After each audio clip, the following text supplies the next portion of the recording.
शिवसेना फोडण्यासाठी दबाव तंत्राचा वापर केला जातोय असा आरोप केलाय खासदार संजय देशमुख यांनी।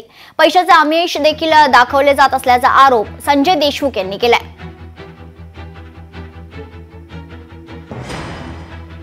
आपण सर्वजण पाहता की या देशामध्ये या महाराष्ट्रामध्ये जे काही चित्र या ठिकाणी निर्माण होत चाललेलं आहे, अनेक दबाव तंत्राचा वापर चाललेला आहे, पैशाचे आमिष दाखवून राहिलेले आहे, वेगवेगळ्या प्रकारे युक्त्या लढवल्या जात आहे आणि हिंदू हृदय सम्राट वंदनीय बाळासाहेब ठाकरे यांचे पुत्र माननीय उद्धवजी ठाकरे यांना कसं शिवसेनेचं वलय कमी करता येईल, कसे आमदार फोडता येईल, कसे खासदार फोडता येईल, कसं त्यांच्या नेतृत्वामध्ये ज्या महाराष्ट्रात शिवसेना उभी झाली ती कशी खिळखिळी करता येईल, याचा दिवस रात्र या ठिकाणी प्रयत्न चाललेला आहे। टीव्हीच्या माध्यमातून तुम्ही आम्ही या ठिकाणी पाहत आहोत।